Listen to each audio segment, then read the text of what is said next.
ஸ்தோத்திரம். ஒரு வேத பகுதியை நம்ம வாசிப்போம்.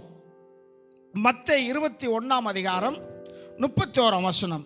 21. அதற்கு முன்னாடி நீங்க பாத்தீங்கன்னா ஒரு சம்பவத்தை சொல்லுகிறார். ஒரு தகப்பனுக்கு 2 பிள்ளைகள் இருந்தாங்க. ஒருவர் போ என்று சொன்ன போறேன்னு சொல்லி போகல, ஒருத்தன் போக மாட்டேன்னு போனா. அதோடைய காரியத்தை இப்ப நான் சொல்ல வரல. அங்க இருக்கிற பரிசேய ஜனங்களை பார்த்து, பரிசேயர் என்றால் பக்தியில வைராக்கியம் உள்ளவர்கள், பாரம்பரியத்தை அதிகமாக நம்புகிறவர்கள். ஆபிரகாம், ஈசாக், யாக்கோப்பு, மோசே இப்படிப்பட்டவங்களை அதிகமாக பின்பற்றுகிறவர்களாக இருக்கிறார்கள். அவர்களை பார்த்து தான் ஆண்டவர் இந்த உதாரணத்தை சொல்லுகிறார். கடைசியில் முடிக்கும் போது பாருங்க, இந்த வசனம் 21 கடைசியில், உங்களுக்கு முன்னே பரலோக ராஜ்யத்தை குறித்தும் அங்க யார் முன்னே போவாங்க, யார் முன்னே போகணும், அவங்க போக மாட்டாங்க. இப்ப யார் போவாங்கன்னு சொல்லி சொல்றேன். 31 கடைசி பகுதி கவனிங்க. உங்களுக்கு முன்னே, யாருக்கு முன்னே? அப்ப யாரை குறிச்சோ அவர் சொல்றாரு, அவர்களும் பரலோகத்துக்கு போக வேண்டியவர்கள்.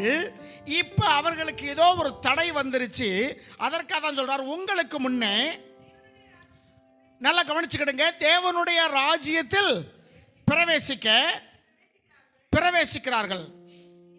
அப்ப அதுக்கு முன்னாடி பாத்தீங்கன்னா, உங்களுக்கு முன்னே பிரவேசிக்கிறார்கள். யார் பிரவேசிக்கிறார்கள்? அதுக்கு முந்தைய இருந்து வாசிங்க மறுபடியும்.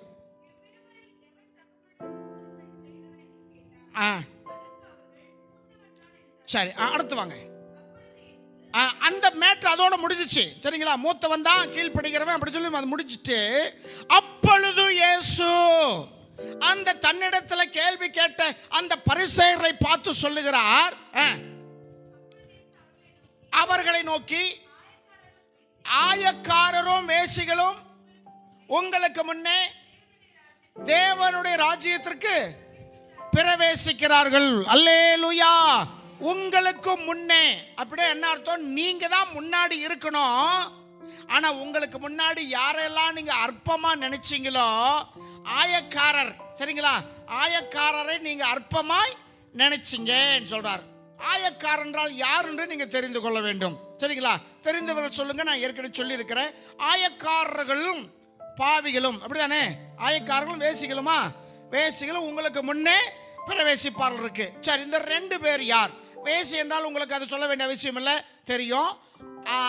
ஆயக்காரர் யார்? ஆயக்காரர்கள் உங்களுக்கு முன்னாடி தேவராஜ்யத்தில் பிரவேசிப்பார்கள். நீங்க தான் முன்னாடி பிரவேசிக்க வேணும். ஆனா உங்களுடைய பாரம்பரியம், உங்களுடைய மேட்டிமை, உங்களுடைய காரியங்கள் இருக்கிறனால நீங்கள் முன்னாடி போக மாட்டீங்க. உங்களுக்கு முன்னாடி யாரு போவாங்க? ஆயக்காரர்கள் போவாங்க. இப்ப ஆயக்காரர்கள் யார்? இல்ல, அவர்கள் யூதர்கள் தான். ஆயக்காரர்கள் யாரு? ஒடுக்கப்பட்டவங்க. ஆயக்காரனா ஒடுக்கப்பட்டவங்க. அதாவது யூத ஜனங்களால அவர்களும் அவங்க தான், மற்றவங்கனால இவர்களை பாவி என்று நினைக்கக்கூடியவர்கள். ஆயக்காரனும் பரிசேயனும் தேவாலயத்தில் போய் ஜோம் பண்ணாங்கல்ல, ஆயக்காரனும் பரிசேயனும். ஆயக்காரன் பரிசேயன், சரிங்களா? அவங்க 2 ஒருத்தர் தன்னை தாழ்த்தினான், ஒருத்தர் தன்னை மேன்மைப்படுத்தினான். மேன்மைப்படுத்தினவன் தூரமாக்கப்பட்டான், தாழ்த்தப்பட்டவன் நீதிமானாக்கப்பட்டாக போனான். ஆயக்காரர்கள் யார் என்று கேட்டால், மத்தேயு இருக்கான்ல, மத்தேயு ஒரு ஆயக்காரன். ஆயக்காரனால் வரி வசூல் செய்கிறவன். சகேயு இருக்கான்ல, சகேயு அவன் யாரு? ஒரு ஆயக்காரன், வரி வசூலிக்கிறவனாய் இருந்தான். ரோம அரசாங்கத்திற்கு வரி வாங்கி கொடுக்கிறனா இருக்கிறான். சரிங்களா? அது நிறைய விஷயம் இருக்கு. ஏன் அவர்களை இப்ப சகேயு சொல்லும்போது, பாவியான இந்த மனுஷன் வீட்டில் இவர் தங்க போகிறாரே என்று சொல்லி அநேகர் அவரை குறித்து முறுமுறுத்தார்கள் பார்க்கிறோம். ஏன் அவனை பாவி என்று சொன்னார்கள் பார்த்தா, வரி வசூலிக்கும் போது 1க்கு 4 என்ன செய்வான்? வரி வசூலிச்சிருவான். அவன் அரசாங்க ஆளா இருக்கிறபடினால அவன் கேட்டதை ஜனங்கள் கொடுப்பார்கள். கொடுத்துட்டு போய் அவனை வைவாங்க. அநியாயமா இப்படி பணம் சம்பாதிக்கிறானே, நான் போன வாரம் தானே கொடுத்துட்டு போனேன் என் வரியை, மறுபடியும் வரி வாங்கலன்னு சொல்லி என்ன செய்யறான், மறுபடியும் என்கிட்ட வரி வாங்கியிருக்கிறானே சொல்லி அவனை சபிப்பார்கள். எல்லாராலும் வெறுக்கப்பட்டவனாக இருந்தான். ஆகினால்தான் இயேசு அவனை கூப்பிட்டு, சகைவே இன்னைக்கு வீட்டில் நான் தங்கணும் என்று சொன்ன உடனே அவன் சொன்ன வார்த்தை, ஆண்டவரே அநியாயமாக நான் சம்பாதித்தது பாதி என்ன செய்கிறேன், ஏழைகளுக்கு நான் கொடுத்துட்றேன்.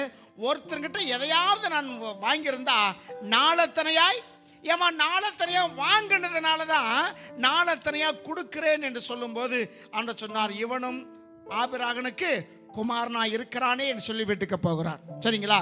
இப்ப இந்த பரிசேயர்கள் உயர்ந்த நிலைமையில இருக்கிறவங்க, பணக்காரங்க, படிச்சவங்க, இவங்க இந்த ஆயக்காரர்களை எப்படி நினைச்சாங்க, ரொம்ப தாழ்பாய், ரொம்ப பாவியாய், ரொம்ப ஒரு மோசமாய் நினைச்சாங்க.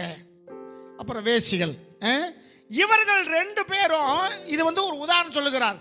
இவர்கள் உங்களுக்கு முன்னே பரலோக ராஜ்யத்துக்கு என்ன செய்வாங்க, போவாங்க என்று மெய்யாகவே சொல்லுகிறேன். அப்ப யாரை நம்ம அற்பமா நினைக்கிறோமோ அவர்கள் தேவனுடைய பார்வைக்கு விலையேறப்பட்டவர்கள். அல்லேலூயா! நான் நீதிமான்களை அல்ல, பாவிகளையே மனம் திரும்பும்படி அழைக்க நான் வந்திருக்கிறேன் என்று ஆண்டவர் சொன்னதை நீங்கள் அறிவீர்கள். அருமைக்குரியவர்களே, இங்க ஒரு உதாரணத்தை சொல்லுகிறார். ஸ்தோத்திரம். வாசிங்க, லூக்கா எழுதின சுவிசேஷம் 14ஆம் அதிகாரம். லூக்கா சுவிசேஷம் 14ஆம் அதிகாரத்தில் 15ஆம் வசனத்திலிருந்து நீங்க வாசித்து கொண்டே வந்தீங்கன்னா அதில் ஒரு 3 காரியத்தை நான் உங்களோடு பேச விரும்புகிறேன். 15ஆம் வசனம், அவரோட கூட ஒருவன்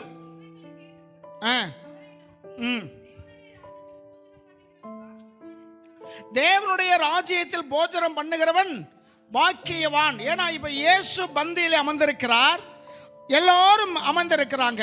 அதுல ஒருவன் சொல்லுகிறானா, ஆண்டவரே தேவனுடைய ராஜ்யத்தில் பந்தி புசிக்கிறவன், ஏன்னா இயேசு எங்க இருக்கிறாரோ அங்க தேவராஜ்யம் உண்டு.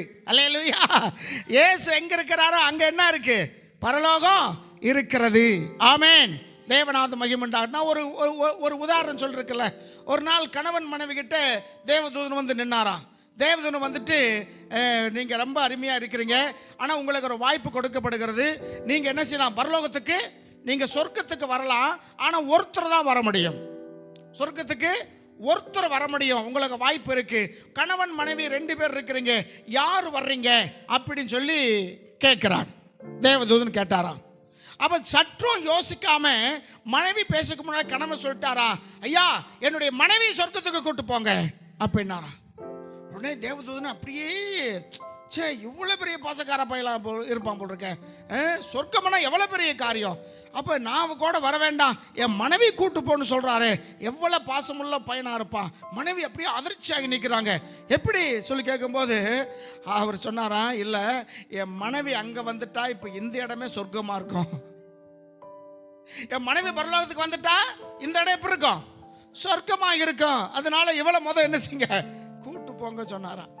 அப்ப தேவனுடைய ராஜ்யத்தில் பந்தி இருக்கிறவங்க எப்படிப்பட்டவங்க, பாக்கியவான்கள். பாக்கியவான்கள். இன்னைக்கு பாருங்க, ஒரு பிரசித்தி பெற்ற இதை பார்க்கிற அருமைக்குரியவர்களே, இனி உங்களுக்கும் அறிந்த காரியம்தான். சில ஊழியக்காரர்கள் பிரதிஷ்டமா ரொம்ப பிரபலமாக இருக்கிற ஊழியக்காரர்கள், மீடியாவுடைய வெளிச்சத்தை வாழுகிறவர்கள், மீடியா அவர்களை பெரியவர்களாக ஆக்கிவிட்டது. அப்படிப்பட்ட ஊழியக்காரரோடு சாப்பிடுவதற்கு பணம் கட்டி சாப்பிடணும். அவங்களோட உட்கார்ந்து சாப்பிடணும்னா அதுக்கு ஒரு பீஸ் இருக்கு.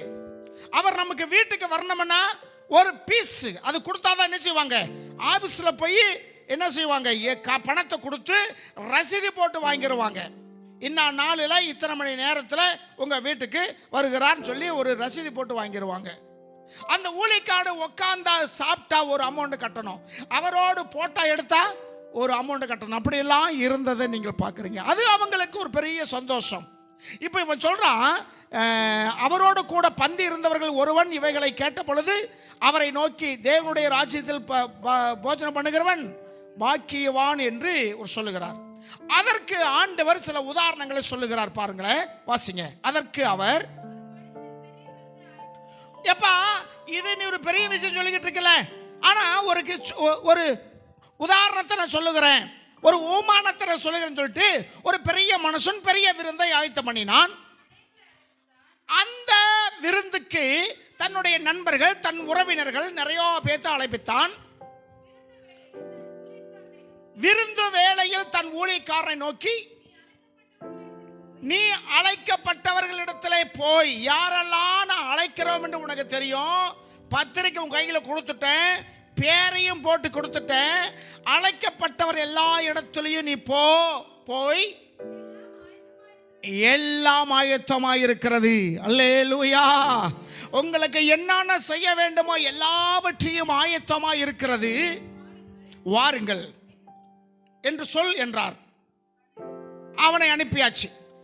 யாருக்கெல்லாம் கொடுக்கணும் உனக்கு தெரியும், இப்ப எல்லாத்துக்கும் என்ன கொடு, இந்த பத்திரிக்கை கொடுத்து எல்லாம் ஆயத்தமாயிருக்கிறது, நீங்க வாங்க, நீங்க வந்தால் போதும், வாங்க என்று ஒரு அன்பின் ஒரு அழைப்பை கொடுக்கிறார், அழைக்கிறார். இயேசு இன்னைக்கு உங்களை அழைக்கிறார். அல்லேலூயா. பிதாவினால் ஆசீர்வதிக்கப்பட்டவரே, எல்லோரும் வாங்க என்று சொல்லுகிறார்.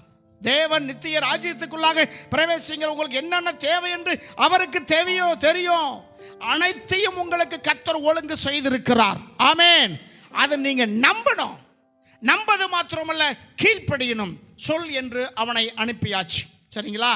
அடுத்து அவர்கள் எல்லோரும் யாரு அழைக்கப்பட்டிருக்கிறாங்களே, யாரெல்லாம் வர வேண்டும் என்று இவர் இந்த பெரிய எஜமானன், இந்த பெரிய மனிதன் விரும்பினாரோ அந்த அழைக்கப்பட்டவர்கள் இவன் போய் சொன்ன உடனே என்ன சொல்றாங்க, போக்கு சொல்ல தொடங்கினார்கள்.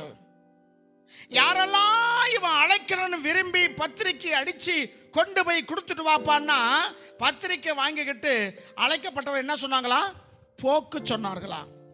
நமக்கு என்ன சொல்லுவோம், சாக்கு சொன்னாங்கன்னு சொல்லுவான். சாக்கு அதுவும் சேர்த்துக்கலாம். போக்கு, சாக்கு, போக்கு, சாக்கு, போக்கு. நாமளும் ஆராதனைக்கு வராமல் இருக்கிற நேரத்தில் ஒருவேளை நம்ம விசாரிக்க, என்னம்மா எனக்கு சர்ச்சுக்கு வரல, என்ன பிறகு சர்ச்சுக்கு வரலன்னா நாமளும் சில வேளை என்ன செய்யறோம், நீங்கள் என்ன சொல்றீங்க, சாக்கு, போக்கு. அது என்னன்னா நீங்க என்னென்ன சாக்கு போக்கு சொல்லணுமோ அது உங்களுக்கு தான் தெரியும். சரிங்களா? ஆனா இங்க அழைக்கப்பட்டவர்கள் சாக்கு சொல்ல தொடங்கினார்கள். என்னன்னா சாக்கு, உங்களை மாதிரி அப்பதான் தண்ணி வந்துச்சு பாஸ்டர், தண்ணி பிடிச்சிக்கிட்டு இருந்த நேரமாச்சு, அப்பதான் விருந்தாடி வந்துட்டாங்க, அப்பதான் ஒரு போன் வந்துச்சு, அப்பதான் ஒரு வேலை வந்துச்சு, அப்பதான் கல்யாண வீட்டுக்கு போனேன், அப்பதான் ஒரு என்ன செய்தேன், ஒரு விசேஷ வீட்டுக்கு நான் போனேன், என் சொந்த வேலை வந்துருச்சு, அல்லது என் உடம்பு சரியில்லாம போயிருச்சு. எப்ப இது எல்லாம் எப்ப அழைக்கப்படுகிற அந்த நேரத்தில் தான் நடக்கும். பாக்கியெல்லாம் சும்மா இருப்பாங்க மற்ற நேரத்தில். ஆனா இந்த நேரத்தில் தான் சொல்லுவாங்க. ஆனா இவங்க என்ன சொன்னாங்க பாருங்க. ஒருவன் என்ன சொல்றான், நான் ஒரு வயலை கண்டேன், அவசியமா நாங்க போய் பார்க்கணும். ஒருத்தன் சொல்றான், நான் ஒரு வயலை வாங்கியிருக்கிறேன், அது அவசியமா நான் போய் என்ன செய்யணும், பார்க்கணும். ஆகையினால அந்த விருந்துக்கு நான் வர முடியாது, என்னை மன்னிச்சு கொள்ளுங்க. ஆனா அவர் என்ன சொல்றாரு, உங்களுக்கு எல்லாமே ஆயத்தமாக இருக்கிறது. அல்லேலூயா. ஆமா ஆமா ஆமா. இம்மைக்கு மாத்திரமல்ல, மறுமைக்கு கர்த்தர் நமக்கு தேவையான காரியங்களை செய்து வைத்திருக்கிறார். ஒவ்வொரு நாளும் நம்முடைய குடும்பத்தை ஆச்சரியமாக கர்த்தர் வழிநடத்தி கொண்டிருக்கிறார். ஒவ்வொரு மாதமும் கர்த்தர் அற்புதமாய் நம்முடைய வாழ்க்கையில நடப்பித்துக் கொண்டு வருகிறார். ஆகாயத்து பட்சிகளை போஷிக்கும் தேவன் ஒவ்வொரு நாளும் கர்த்தர் நம்மை அற்புதமாக என்ன செய்கிறார், போஷிக்கிறார், நடத்துகிறார், பாதுகாக்கிறார், ஜீவ நாட்களை கூட்டி கொடுத்து கொண்டு இருக்கிறார். இவன் என்ன சொல்றான், அந்த அழைப்பு வாங்கி கொண்டு நான் ஒரு வயல் வாங்கியிருக்கிறேன், அவசியமான எங்க போகணும். அப்ப அந்த ராஜா ஆண்டவருடைய ஸ்தானத்தில் இருக்கிறார். ஆண்டவருடைய காரியத்தை விட இவன் காரியம் எப்படி இருக்கு, பெருசா இருக்கு. இது என்னை காக்குதுன்னா வியாபாரத்தை காட்டுகிறது. இது என்னது, ஒரு வயலை என்ன செய்த, வாங்கினவன் கொடுக்கலாம்ல, ஒரு வயலை வாங்கினேன் சொல்லி தன்னுடைய தொழில் சார்ந்த ஒரு காரியத்தை, எனக்கு இதை விட என் வேலை தான் எனக்கு முக்கியம், இதை விட என் தொழில் தான் முக்கியம், இதை விட எனக்கு வியாபாரம் தான் முக்கியமா என்று போகும்போது சொல்றான், என்னை மன்னித்துக் கொள்ளுங்கள், இந்த வாரம் வர முடியலை, அடுத்த வாரம் வருகிறேன். விளங்குதான் சொல்லுங்களுக்கு? போயிட்டு சொல்லி போயிட்டான். ரெண்டாவது நபர் 5 வேற ஒருத்தர் கூப்பிடுறான். அவன் என்ன சொல்றான், 5 மாடு வாங்கினேன், அதை சோதித்து பார்க்க போகிறேன், ஆகையினால என்ன செய்ய முடியாது, வர முடியாது, என்னை மன்னிச்சுக்கங்க. அவரும் சொல்றார், அங்கே விருந்து இவர்களுக்காக ஆயத்தமாக இருக்கிறது, அங்கே பெரிய மனிதன் இவருக்காக காத்து கொண்டு இருக்கிறார், வருவார் வருவார் வருவாங்க வருவாங்கன்னு காத்திருக்கிறார். இவன் என்ன சொல்றான், 5 மாடு வாங்கினேன், அந்த மாடு என்ன செய்யணும், சோதிச்சு பார்க்கணும், வண்டியில பூட்டி என்ன செய்யணும், நல்லா ஓடுதான பாப்பா, ஒருவேளை பார்த்துருக்கலாம், இல்லாட்டி நுகத்தை வச்சு என்ன செஞ்சிருக்கலாம், தன்னுடைய நிலத்துல உழுது பார்த்திருக்கலாம். அது 5 மாடுன்னு சொல்றார். 5 ஏர் மாடு, 5 ஏர் மாடு, அப்ப 10 மாடு, அப்படிதானே? 10 மாடு வாங்கியிருக்கேன், அதை நான் சோதித்து பார்க்க வேண்டும்னா உழுது என்ன செய்யணும், உழுது பார்க்க வேண்டும். உழுகிற மாடையே வண்டிக்கும் என்ன செய்வாங்க, அந்த நுகத்தை வச்சு வண்டிக்கும் ஓட்டி கொண்டு போவாங்க. அது எப்படி கரெக்டா போகுதா, வலப்பக்கத்தில் கட்டுற மாடு வலப்பக்கத்தில் தான் கட்டணும், இடப்பக்கத்தில் போகிற மாடு இடப்பக்கத்தில் தான் கட்டணும், வலது பக்கத்தில் கட்ட வேண்டிய மாடு இடது பக்கத்தில் கட்டினா, இடது பக்கத்தில் கட்ட வேண்டிய மாடு வலது பக்கத்தில் கட்டினா அந்த வண்டி என்ன செய்யாது, போகாது, அது சரியான ஸ்டடி இருக்காது. ஏன்னா இதுக்கு பழக்கம் எதுதான், வலப்பக்கம் பொய்யே இதற்கு பழக்கம், இடப்பக்கம் பொய்யே அதுக்கு பழக்கம். 5 ஏர் மாடுகளை வாங்கியிருக்கிறேன், அவர்களை நான் சோதிச்சு பார்க்க வேண்டும் என்று சொல்லி தன் தொழிலுக்காக என்ன செய்தான், போயிட்டான். போகும்போது சொல்றேன், என்னை மன்னிச்சுக்கிடுங்க. முன்னாடி ஒருத்தர் வியாபாரம், ஒரு வயலை நான் வாங்கினேன், குடுக்கல் வாங்கல், குடுக்கல் வாங்கல் விஷயம் எனக்கு நிறைய இருக்கிறதுனால கோயிலுக்கு எல்லாம் செய்ய முடியாது, வர முடியாதுன்னு இன்னைக்கு ஜனங்கள் சொல்லுவது போல அவன் என்ன சொல்ற, ஒரு வயலை நான் வாங்கினேன், இன்னைக்கு நம்ம வயல் வாங்கிட்டா ஒரு வீட்டை வாங்கலாம், தோப்பு வாங்கலாம், துறவு வாங்கலாம், ஒரு கார் வாங்கலாம், ஒரு வீடு வாங்கலாம், அல்லது ஒரு வண்டி வாங்கலாம், எல்லாமே இதுக்கு சம்மந்தப்பட்டதான். ஆகினால் இன்னைக்கு என்ன செய்ய முடியும், என்னால வர முடியாது என்று சொல்லுகிறார்கள். இரண்டாவது ஒருத்தன் தன்னுடைய தொழிலை சொல்லுகிறான், இந்த தொழில் இன்னைக்கு நான் செய்யறதுக்குனால நாளை என்ன செய்ய முடியாது, வர முடியாது. ஏன் அன்னைக்கு தான் போய் அந்த மாட்டை பழக்க சோதிச்சு பார்க்கணுமா, மறுநாள் பார்க்க கூடாதா, அதுக்கு முந்தின நாள் பார்க்க கூடாதா? எப்ப ஆயத்தமா இருக்க வாங்கன்னு சொல்றாரோ அப்பதான் சொல்றாங்க. இதெல்லாம் போக்கு சொன்னாங்க, சாக்கு போக்குகள். அங்க இவருக்காக ஒரு பந்தி, பெரிய மனிதன், ராஜா, ஒரு கணம் பெற்ற மனிதன் ஒரு விருந்து செய்தால் எப்படிப்பட்ட விருந்தா இருக்கும், எப்படிப்பட்ட விருந்தா இருக்கும், நல்ல பயங்கரமான விருந்தா இருக்கும். மன்னிக்க மணி சொல்லிட்டான். இன்னொருத்தன் வேறொருவன், நான் இப்பதான் கல்யாணம் பண்ணிருக்கேன், அதனால என்ன செய்யக்கூடாது, வரக்கூடாதுன்னு அவனே டிக்ளேர் பண்ணிட்டான், முடிவு பண்ணிட்டான். இவன் மன்னிப்பும் கேட்கல, ஒண்ணு கேட்க, மேல இருக்க 2 பேர் என்னை மன்னித்துக் கொள்ளுங்கள் சொன்னாங்க. இவன் என்ன செய்தான், நான் புதுசா கல்யாணம் பண்ணிருக்கேன், அதனால என்ன செய்யக்கூடாது, வரக்கூடாது. இது என்னது பேர், என்னது, பாரம்பரியம். இதுக்கு பேர் என்னது, பாரம்பரியமான காரியம். புதுசா கல்யாணம் பண்ணிருக்கேன், ஆகையினாலே நான் வர முடியாது, வரக்கூடாது, வரக்கூடாது. இது அவன வாழ்க்கையில் என்ன இருக்கு, இந்த பந்திக்கு கொண்டு வருவதற்கு தடையா இருக்கிறத பார்க்கிறோம். முதல் தடை வியாபாரம், 2வது தடை தொழில், 3வது தடை பாரம்பரியம். என்ன செய்யக்கூடாது, புதுசா நான் கல்யாணம் பண்ணிருக்கேன், நான் என்ன செய்யக்கூடாது, வரக்கூடாது அப்படிங்கிறான். இந்த அழைக்க போனவன் ராஜா கிட்ட திரும்பி வர்றான் பாருங்க, ஊழியக்காரன். அந்த ஊழியக்காரன் வந்து யார்கிட்ட, ராஜா கிட்ட வந்தாச்சு, வந்து தன் எஜமானுக்கு அறிவித்தான். பயங்கர கோபம் வந்துருச்சு, இவர்களுக்காக நான் இவ்வளவு ஆயத்தம் பண்ணி வைத்திருந்தால் இவர்கள் சாக்கு போக்கு சொல்லுகிறார்கள் என்று அவர்கள் மேல என்ன இருக்கு, கோபம், பயங்கர கோபம். இப்போ நீங்கள் கஷ்டப்பட்டு ஒரு சமையல் செஞ்சு வச்சுருக்கீங்க, ஒரு 6 பேருக்கு 7 பேருக்கு 10 பேருக்கு சமையல் செஞ்சு வச்சுருக்கீங்க, பிரயாசப்படுறீங்க, 3 மணிக்கு எந்திரிக்கீங்க, 4 மணிக்கு என்ன செய்றீங்க, எந்திரிச்சு கஷ்டப்பட்டு நீங்கள் வேலை செஞ்சு சமையல் செஞ்சு வச்சுருந்தா ஒருத்தர் வராமல் போனா எப்படி இருக்கும், எப்படி இருக்கும், சந்தோஷமா இருக்குமா? போனால் போயிட்டு போதும், நம்ம 2 நேரம் சாப்பிட்டுக்கலாம், 2 நேரம் வேலை செய்கிறது மிச்சம்.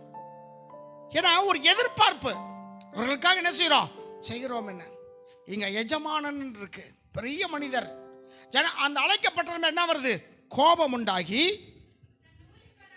நோக்கி, நீ பட்டணத்தில் உள்ள தெருக்களிலும் வீதிகளிலும் சீக்கிரமாய் போ. அழைக்கப்பட்டவர்கள் அதை போக்கு சொல்ல தொடங்கிட்டாங்க. இப்ப நீ யாரு? ஏன்னா செஞ்சு வச்ச ஆதாரத்தை என்ன செய்ய முடியாது, வீணடிக்க முடியாது. நீ பட்டணங்கள்ல தெருக்களை ஓடி போய் அங்கே பார்க்கிற சில பேர்த்த சொல்லி ஒரு லிஸ்ட் கொடுக்கிறாரு. ஏழைகளையும் ஊனரையும் சப்பானிகளையும் குருடரையும் இங்கே கூட்டி கொண்டு வா என்றான். அல்லேலூயா. அப்ப யாருக்கு தான் இது ஸ்தோத்திரம் கொடுத்து வச்சிருக்கு? இவர்களுக்கு தான். கூப்பிட்டதெல்லாம் பெரிய பெரிய ஆட்கள், அவங்க சாக்கு போக்கு சொல்லிட்டாங்க. இப்ப ஏழைகளை கூப்பிடுப்பா. ஏழை ஜனங்கள் இருக்காங்க, கூப்பிடுங்க. ஏழைகள் மேல எவ்வளவு அன்பு வைத்திருக்கிற கர்த்தர் பாருங்க. ஏழைகள் மேல எவ்வளவு ஒரு கிருபை வைத்திருக்கிற ஆண்டவர் பாருங்க. ஏழைகளை கூப்பிடுங்க, குருடரை கூப்பிடுங்க, ஊனரை கூப்பிடுங்க, சப்பானிகளை கூப்பிடுங்க. 4 கேட்டகரி வருது. அதுல 1 ஏழைகள், பொதுவான காரியமா ஏழைகள். பாக்கி 3 பேருமே உடல் ஊனமற்றவர்கள். அவன் சொல்றான் மாற்று திரளானிகள். சரிங்களா? இவங்க பழைய ஏற்பாடு காலத்துல ஆலயத்துக்குள்ள இப்படிப்பட்டவங்க என்ன செய்யக்கூடாது, வரக்கூடாது அப்படின்னு ஒரு நிபந்தனை இருந்தது. இப்படிப்பட்ட ஜனங்கள் ஆலயத்துக்குள்ள பிரவேசிக்க கூடாது. இவர்கள் ஆலயத்துக்கு வெளியே தான் என்ன செய்யணும், இருக்கணும். இந்த நியாயப்பிரமாணத்தை ஆண்டவர் உடைக்கிறார். அல்லேலூயா. நீங்க மத்தேயு 21ஆம் அதிகாரத்தில் நீங்க பார்த்தீங்கன்னா, அங்கே காசுக்கார கடைகளை எல்லாம் கொட்டிவிட்டு அங்க இருக்கிற புறாக்களை எல்லாம் எடுத்து தூக்கி போட்டுட்டு ஆடு மாடுகள்லாம் என்ன செய்யறாரு, ஆலயத்துக்குள்ள கட்டியிருந்த ஆடு மாடுகள்லாம் விரட்டுறார். எல்லாம் வெளியே ஓடுது. அடிச்சு துரத்தும் போது ஆடெல்லாம் நல்லா எல்லா ஆடுகளும் ஒன்று போல போகுமா? மாடுகள்லாம் அடிச்சு விரட்டும் போது ஒன்று போல போகுமா? போகாது. என்ன நடக்கும்? அங்கிட்டு இங்கிட்டு அலைப்பாயும், அங்கிட்டு இங்கிட்டு ஓடும். ஓடி வாசலை கண்டுபிடிச்சு என்ன செய்யும், வெளியே வரும். வெளியே வரும்போது வாசலுக்கு வெளியே தான் யாரும் உட்கார்ந்துருக்கிறாங்க, சப்பானிகள், குருடர்கள், இப்படிப்பட்ட உடல் ஊனமுற்றோர்கள். அந்த கோயிலுக்கு வருகிற அது திருவிழா, பஸ்கா பண்டிகை. அந்த திருவிழாவுக்கு வருகிறவங்க கிட்ட காசு கேட்கறதுக்காக என்ன செய்றாங்க, வாசல்ல உட்கார்ந்துருந்தாங்க. இப்ப ஆடு மாடுகள் எல்லாம் வெளியே ஓடுது. அப்படியே பயங்கரமா ஒரு கலவரம் மாதிரி ஆயிருச்சு. ஜனங்கள் எல்லாம் அந்த காசுக்கார கடையை காசெல்லாம் கீழே கொட்டிட்டாரு. அந்த காசை எப்படி ஏன் சொல்லி நம்ம ஏற்கனவே பார்த்துருக்குறோம். அவைகளை எல்லாம் கொட்டி விடும்போது அவங்கள சத்தம் போடுறாங்க. கோயிலுக்குள்ள ஆயிருச்சு. என்ன ஆயிருச்சு, பெரிய கலவரம் ஆயிருச்சு. யாரும் நினைச்சாங்க, என்ன திடீர்னு கோயிலுக்குள்ள கலவரம்? இல்ல, ஒருத்தர் வந்தாராமா, சாட்டையை உண்டு பண்ணி எல்லாத்தையும் என்ன செய்யறாரு, போட்டு அடிக்கிறாரு. அந்த அடி தாங்க முடியாம தான் வெளியே நாங்கெல்லாம் ஓடி வர்றோம். யார் அவரு அப்படி கேட்கும்போது சொல்லியிருப்பாங்க, இயேசுன்னு ஒருத்தரா. இயேசு ஒருத்தர் உள்ள போய் என்ன செய்யற, எல்லாத்தையும் விரட்டிக்கிட்டு இருக்கிறாரு. சவுக்கை அடித்து சவுக்கை பின்னி எல்லாத்தையும் அடிச்சு நொறுக்கிக்கிட்டு இருக்காரு. ஆடு மாடுகள்லாம் விரட்டி விட்டு இருக்கிறாரு என்று சொன்ன உடனே இந்த சப்பானிகள், குருடர்கள் ஏற்கனவே இயேசுவை பற்றி கேள்விப்பட்டிருந்தார்கள். என்னவா கேள்விப்பட்டிருந்தாங்க? இயேசு சுகம் கொடுக்கிறவர் என்று கேள்விப்பட்டிருந்தாங்க. அல்லேலூயா. இயேசு சுகம் கொடுக்கிறவர், இயேசு கண்களை குணமாக்குகிறவர், பார்வடையும்படி செய்கிறவர், சப்பானிகளை எழுந்து நடக்கும்படி செய்கிறவர் என்று இந்த ஊனமற்றவர்கள் கேள்விப்பட்டிருந்ததுனால வந்தது பாருங்க அவங்களுக்கு ஒரு வாய்ப்பு. கலவரத்தோட கலவரமாய் தனிப்பட்ட முறையில் இருக்கும் போது இவங்கெல்லாம் கோயிலுக்குள்ள என்ன செய்ய முடியாது, போக முடியாது. இன்னைக்கு கலவரத்தோட கலவரமாய் என்ன செய்யுது, இவங்க எல்லாருமே உள்ள போயிட்டாங்க. இவங்க எங்க போயிட்டாங்க, கோயிலுக்குள்ள போயிட்டாங்க. ஆனா அது வரைக்கும் என்ன செய்யக்கூடாது, அவங்க கோயிலுக்குள்ள வரவே கூடாது. இது அவங்களுடைய பாரம்பரியம். வெளியே தான் இருக்கணும், அதுதான் அவங்க பாரம்பரியம். இப்ப இந்த கலவரம் நடந்து கொண்டிருக்கிறனால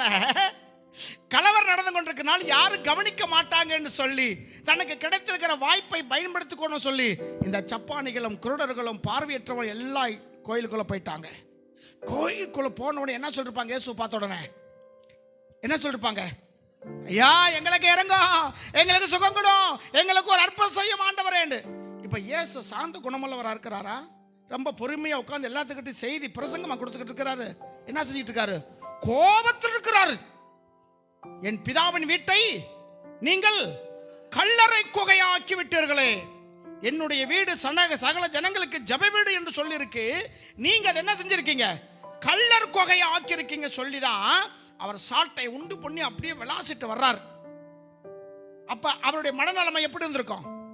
ரொம்ப கோபமாய் இருக்கிறார். கோபமாய் இருக்கிற இடத்துல இவங்க எல்லாம் போறாங்க எங்களை சுகமாக்குன்னு சொல்லி. நீங்களானதை என்ன செஞ்சிருப்போம்? அவங்க பேச இது நேரமா சுகமாக்குறேன். நான் வெளியே வரும்போது பார்த்துக்கையா, இங்க வந்து என்ன சொல்லிக்கிட்டு இருக்கிறேன், நானே டென்ஷன் இருக்கிறேன். இப்போ கணவன் மனைவிக்கு சின்ன சண்டை டென்ஷன், நம்ம போன கூட கூட பேச மாட்டாங்க, பேசுவாங்க வேண்டாம் வெறுப்பு. இந்த நேரத்தில் பார்த்து இந்த ஆள் வந்துட்டானே, என்ன செய்ய, தோத்திரம் சொல்லவா, ஆத்திரமா இருக்கு மனசுக்குள்ள வீட்டுக்காரர் மேலே, தோத்திரம் சொல்லவா, டீ வச்சு கொடுக்குவா. சில வேலை டீ சர்க்கரைக்கு பதிலாக உப்பு போட்டு கொடுத்தவங்களாம் இருக்கிறாங்க. யார் மேலே இருக்கிற கோவம்? அங்கே இருக்கிற கோவம் அப்படியே போகும்போது, சமையல்கிட்ட போகும்போது வரும்போது அந்த அம்மா அவர் பார்க்கும், போகட்டும் அவர் அப்புறம் உன்னை வச்சுக்கிறேன், அல்லது அவர் சொல்லுவார் பாஸ்டர் போகட்டும் அப்புறம் உன்னை என்ன செய்கிறேன் வச்சுக்கிறேன். அப்படிலாம் சில குடும்பங்களை நம்ம பார்த்துருக்கோம் நம்ம ஊழிய அனுபவத்தில். என் அருமைக்குரியவர்களே, அதை நீங்கள் அந்த வசனம் வாசிங்க. மத்தேயு 21ஆம் அதிகாரம். மத்தேயு 21ஆம் அதிகாரத்தில் என்ன நடக்குது பாருங்க. அப்பொழுது குருடர்கள் சப்பானிகளும் தேவ ஆலயத்திலே அவரிடத்தில் வந்தார்கள், அவர்களை சொஸ்தமாக்கினார். அல்லேலூயா. இந்த அதுக்கு முன்னாடி பின்னாடி பார்த்தீங்கன்னா நான் சொன்ன சம்பவங்கள்லாம் அதில் வருது, உங்களுக்கு தெரியும் சரிங்களா. அவர்களை எல்லாம் ஆண்டவர் என்னாக்கிட்டாரு? சுகமாக்கிட்டார். அடிச்சு வரைக்கும் விரட்டிட்டு இருக்கிறாரு, கோபத்தில் இருக்கிறாரு. ஆனால் இவங்க வர்றாங்க, வந்தோன்னு இவங்க மேலே என்ன செய்கிறாரு? மனம் உருகிறார். இந்த சுகம் பெற்றுக்கோ, இந்த பத்துக்கோ, உன் கண்ணு நல்லா ஆச்சுப்போ, உன் கை கால் நல்லா ஆச்சுப்போ. வந்தார்கள், அவர்களை ஆண்டவர் என்னாக்கினார்? சுகமாக்கினார். எப்படி சுகமாக்கிறார் நமக்கு இது என்ன செய்யல தெரியல. ஏன்னா ஆண்டுடைய வார்த்தை வல்லமை உள்ளது. ஒரு வார்த்தை சொன்னால் போதும், அது அப்படியே நடக்கும். குஷ்டரோகி நல்லாகு, இங்கிட்ட ஒரு பெரிய டென்ஷன் இருக்கு, டென்ஷன் இருந்தாலும் அவங்க தன்னை தேடி வந்தவங்களை ஆண்டவர் விடவே இல்லை. அல்லேலூயா. இதனால அந்த அன்னைக்கு இருந்த யூதர்களுக்கும் சதுசேயர் பரிசேயருக்கும் பயங்கரமான கோபம் வந்தது. ஏன்னா அவர்கள் தீட்டானவர்கள். யாரு? சப்பானிகள், பார்வையற்றவர்கள், இப்படிப்பட்டவர்கள் என்ன செய்தவங்க? தீட்டானவங்க. தீட்டானவங்க உள்ள என்ன செய்யக்கூடாது? வரவே கூடாது. அப்படி நம்ம ஒதுக்கி வச்சிருந்தா இந்த ஆள் எல்லாத்தையும் உள்ள கொண்டு போய் சுகமாக்கிக்கிட்டு இருக்காரு. கோபம் வருமா வராதா? யூதர்களுக்கு நியாயப்பிரமாணத்தின்படி பயங்கரமான கட்டுக்கோப்பா இருக்கிறவங்க. அதுவும் ஆலயம் என்றால் அவர்கள் உயிர் கொடுத்துருவாங்க. ஆலயத்துக்கு மேல அவங்களுக்கு அவ்வளவு பிரியம், ரொம்ப ஆசையா இருப்பாங்க. கோயிலை சுத்தமா வச்சுக்கணும், டெக்கரேஷன் பண்ணணும், அழகுபடுத்தி பண்ணணும், என்னன்னா பண்ணணுமோ எல்லாம் பண்ணி வச்சிருப்பாங்க. ஆலயம் என்பது அவங்களுக்கு ஒரு பயங்கர உயிரா இருப்பாங்க. இப்ப இதுவரைக்கும் தீட்டா இருந்தவங்களை எங்க கொண்டு வந்துட்டாங்க? ஏசு உள்ள வந்துட்டாங்க. உள்ள வந்தவங்களை சுகமாக்கிட்டாரு. இது அவர்களுக்கு பயங்கர கோபம். அப்பதான் முடிவு பண்றாங்க அவரை கொலை செய்யணும் அப்படின்னு. அதுக்கு முன்னாடி அந்த 21 நீங்க எல்லாம் நிறுத்தி பார்த்தீங்கன்னா 2-3 சம்பவங்கள் அவங்களுக்கு போய்கிட்டே இருக்கு. அவங்க கண்டுக்கிடல. எப்ப நோம்பிட்டையும் இந்த டயத்தில் இதெல்லாம் டிஸ்டர்ப் பண்ண வேண்டாம். ஏதோ ஒரு பைத்தியக்காரன் கழுது குட்டி மேல என்ன செஞ்சுட்டு இருக்கிறான்? ஏறி சுத்திக்கிட்டு இருக்கானாமா. ஏன்னா அந்த அளவுக்கு இயேசு பத்தி அநேகருக்கு என்ன செய்யாது? தெரியாது. ஏதோ ஒரு பைத்தியக்காரன் ஆசிரியத்திலிருந்து வந்தானாமா, ஒரு இது மேல உட்காந்துருக்கான், ஒரு கழுது குட்டி மேல உட்காந்துட்டு அங்கிட்டு இங்கிட்டு ஏதோ வெத்த காமிச்சுக்கிட்டு இருக்கா. ஒரு பைத்தியக்காரன் இருப்பான் போல் இருக்கு. அவனை விட்டுடுங்க, அதை பெருசுப்படுத்தாங்க. இவங்க பிஸி நோம்பி காரியத்துல பிஸியா இருந்தாங்க. அப்புறம் ஒருத்தங்க வந்து ஓடி சொல்றான், ஐயா நீங்க இப்படியே பேசிக்கிட்டு இருக்கீங்க, உலகமே அவருக்கு பின்னாடி போய்கிட்டு இருக்கு, உலகமே அவருக்கு பின்னாடி நீங்க இப்படி பேசிக்கிட்டே இருங்க அப்படி சொல்லும் போது ஒரு நாள் நினைச்சிருக்கலாம், இந்த நோம்பி முடியும் வரைக்கும் கொஞ்சம் பேசாம இருங்க. நோம்பி என்ன செஞ்சிருவான்? முடிச்சிருவோம். இந்த பண்டிகையை நம்ம முடிச்சிடுவோம். பண்டிகை முடிச்சுட்டு அவனுக்கு என்ன செய்யணுமோ அப்புறம் செஞ்சுக்கலாம்னு சொல்லி இருந்தாங்க. இப்ப கோயிலுக்குள்ளே வந்துட்டாரு. கோயிலுக்குள்ள வந்து வெளியே இருக்க வேண்டியவெல்லாம் உள்ள கொண்டு வந்தனால இவருக்கு பயங்கர வந்த சதுசேயர் பரிசேயர் அண்ணா காய்பா இவங்களுக்கு பயங்கர கோபம் வந்து இயேசுவை கொலை செய்ய வேண்டும் என்று நினைச்சார்கள். விளங்குதான் சொல்ல உங்களுக்கு. இப்ப பாருங்க, அவர்கள் எல்லாம் சப்பானிகளையும் என்ன செய்ய கூட்டிக் கொண்டு வா, என் வீடு சகல ஜனங்களுக்கு சபை வீடு, யாரும் தீட்டு கிடையாது, யாரும் அருவருப்பில், எல்லாத்தையும் நான் நேசிக்கிறேன், எல்லாத்தையும் நான் நேசிக்கிறேன். எல்லாரும் என்னுடைய பிள்ளைகள் என்று சொல்லி எல்லாத்தையும் உள்ளே கொண்டு வர சொல்லுகிறார். அதோடு அவர் நிக்கல. அடுத்து பாருங்க, செய்து நீங்க சொன்னபடி செஞ்சுட்டோம், ஆனா இன்னும் இடம் இருக்கு ஆண்டவரே, எஜமான இன்னும் இடம் இருக்கு. அப்படியா? அடுத்து ஒண்ணு சொல்லி ஒரு லிஸ்ட் கொடுக்கிறார் பாருங்க. அப்பொழுது எஜமான்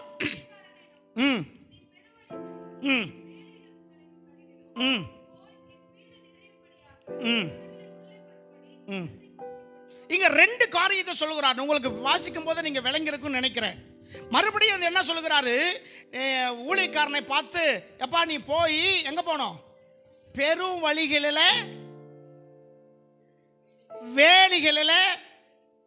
வேலிகளிலும் போய் என்னுடைய வீடு நிரம்பும்படி கொண்டு வாங்கங்கிறார். பெரும் வழியில போங்க, அங்க நிறைய ஜனங்கள் போய்கிட்டு இருக்காங்க. இதுனா என்ன ஞாபகம் வருது? கேட்டுக்கு போகிற வாசல் விசாலமா இருக்கு, பெருவழி, அப்படிதானே? பெருவழி. நரகத்துக்கு போற பாதை விசாலமா இருக்கும், அதான் பெருவழின்னு சொல்லி இருக்கு. அந்த பெருவழியில நிறைய ஜனங்கள் போயிட்டு இருக்காங்க, அவங்களை கூட்டிக் கொண்டு வா. அல்லேலூயா. அவங்க ஜீவன் எதுவென்று அவங்களுக்கு என்ன செய்யல, தெரியல. ஆத்துமா பாரம் அவங்களுக்கு தெரியல, ஆத்துமா ஆகாரங்களுக்கு தெரியாதபடிக்கு அங்க போனா சுகமாகுமா, இங்க போனா நல்லாகுமா, இங்க போனா என் குறை தீருமா, அங்க போனா என் கண்ணீர் மாறுமா, இங்க போனா என் வாழ்க்கையில் நல்லது நடக்குமா என்று ஜனங்கள் வருஷம் முழுவதும் ஓடிக்கொண்டே இருக்கிறாங்க. முதல். இரண்டாவது, வேலிகளில், அப்படித்தானே? வேலிகள் அருகில், சரிங்களா? இது எதை குறிக்கிறது? ஒரு விதை விதைக்கிறவன் விதை விதைத்தான், அது சில இடங்களில் விழுகிறது. எத்தனை இடத்துல விழுகுது? 4 இடத்துல விழுகிறது. 1 வழி அருகே விழுகிறது, 2 பாறை உள்ள இடத்துல விழுது, 3வது முள்ளுள்ள இடத்துல விழுகுது, 4வது நல்ல நிலத்துல விழுகுது. அதுல முள்ளுள்ள இடத்துல விழுகிறது தான் வேலி. விளங்குதுங்களா? வேலி ஓரத்தில் இருக்கவங்களை கூப்பிடு. ஏன்னா வேலி ஓரத்தில் இருக்கவங்க அந்த விதை வளருது, அது வளர்ந்தாலும் அது வளரும் போது சில முள்ளு அதை குத்துறபடினாலே அது வளர முடியாமல் தன் இலைகளை குத்தி கிழிக்கு வேதனைப்பட்டு கொண்டு இருக்கிறது. இன்னைக்கு வசனத்துல வளரணும்னு நீங்க விசுவாசிக்கிறீங்க, ஆண்டவரை தேட வேண்டும் என்று நீங்க நம்புறீங்க. ஆண்டவர் தான் எனக்கு ஜீவன், அவர் தான் என் பிள்ளைக்கு அற்புதம் செய்தார், அவர் தான் என் குடும்பத்துக்கு அற்புதம் செய்தார், இயேசுவே மெய்யான தெய்வம் என்று நீங்கள் மனப்பூர்வமா நம்புறீங்க. வசனத்தின்படி வசனம் உங்களுக்குள்ளாக வளர ஆரம்பிக்குது. ஆனா கொஞ்ச நாளில் முள்ளு குத்துது. முள்ளு குத்தி அந்த இலைகளை கிழிக்கும் போது நம்ம சதையை குத்தி கிழிக்கிற மாதிரி. அப்ப அந்த முள்ளெல்லாம் எது? அந்த முள்ளனா என்ன? வசனம். அதான் விதை என்றால் வசனம், முள் என்றால் எது? எது? உலக கவலை, பிள்ளைகள் குறித்தான கவலை, தொழில் குறித்தான கவலை, மற்றவங்களை பார்த்து படுகிற கவலை, எதிர்காலத்து குறித்து கவலை, இப்படி உலகத்தையே நினைச்சு ஆனா வளருது. ஆனால் அது பலன் கொடுக்க முடியாம முள்ளுகளாக இந்த உலகத்தில் இருக்கிற காரியம் உன்னை குத்தி கிழிக்கிறதா இருக்கிறது. அப்படிப்பட்ட நிலையில இருக்கிறவங்களை நீ கூப்பிட்டுக்கிட்டு வா. அல்லேலூயா.